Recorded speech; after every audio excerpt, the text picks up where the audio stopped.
friends, இந்த blouse எப்படி இருக்குன்னு சொல்லுங்களேன். அழகா இருக்குல்ல, கலர் காம்பினேஷன், டிசைன் எல்லாமே. இது யார் ஸ்டிச் பண்ணது அப்படின்னா எங்களோட டெய்லரிங் ஸ்டூடெண்ட் தாரணி. ஸோ தாரணியோட ரொம்ப அழகான ஒரு பேட்ச் ஒர்க்கு. ஒரு பிகினிங்ல பாத்தீங்கன்னா ஒரு பேசிக்கா ஸ்டிச்சிங் பத்தி பெருசா எந்த நாலேஜ் இல்லாம ஸ்டூடெண்ட் உள்ள வந்து ஒரு 2 monthsல அவங்க டெய்லரிங் கத்துட்டு ஸ்டெப் பை ஸ்டெப்பா இந்த அளவுக்கு பெர்ஃபார்மன்ஸ் பண்ணும்போது பக்கத்துல நீங்க பாத்தீங்கன்னா உங்களுக்கே தெரியும். ஸோ இது வந்து அவங்களோட ஃபர்ஸ்ட் பேட்ச் ஒர்க். ஸோ இந்த அளவுக்கு வந்து ஒர்க் பண்ணும்போது உண்மையிலேயே எங்களுக்கு ரொம்ப சந்தோஷமா இருக்கு. நம்மளை நம்பி ஒரு ஸ்டூடெண்ட் வந்து அவங்களோட ஃபர்ஸ்ட் ஒரு பிளவுஸே வந்து இந்த மாதிரி பண்ணும்போது வந்து வாவ் செம்மல்ல அப்படிங்கிற ஒரு நல்ல ஒரு சந்தோஷமான ஒரு ஃபீல் தான் எனக்கு வருது. ஸோ உண்மையிலே வந்து ரொம்ப எனக்குமே பிடிச்சிருக்கு இந்த டிசைன். அதோட ஃபினிஷிங் எல்லாம் அவ்வளோ நீட்டாக பண்ணியிருக்காங்க.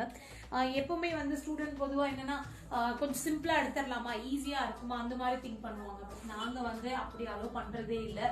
ஏன்னா அவங்க ஸ்டார்டிங்லேயே சிம்பிளாக எடுத்துட்டாங்க அப்படின்னா அப்புறம் இந்த மாதிரி ஒரு கிராண்டான டிசைன் பார்க்கும்போது பண்ண முடியுமா முடியாதாங்கிற ஒரு பயம் வந்துடும். ஸோ ஆரி ஆகட்டும், டெய்லரிங் ஆகட்டும், ஸ்டூடெண்ட்ஸோட ஒர்க் எப்படி இருக்குன்னு நாங்கள் எக்ஸ்பெக்ட் பண்ணுறோம்னா கிராண்டா நீங்க வந்து என்ன டிசைன் வேணாலும் ஹெவியா எடுங்க, நாங்க ஹெல்ப் பண்றோம். ஏன்னா இண்டிவிஜுவலா தான் இப்போ இந்த ஸ்டூடெண்ட் என்ன டிசைன் செலக்ட் பண்றாங்களோ அதை தனித்தனியா சொல்லி கொடுக்குறோம். ஒரு ஸ்டூடெண்ட்டுக்குமே அந்த மாதிரி தான். இப்போ டெய்லரிங் நம்மளுக்கு வந்து ஆன்லைன்லயும் இருக்கு, ஆஃப்லைன்லயும் இருக்கு. உங்களுக்கு எது கன்வீனியன்ட்டோ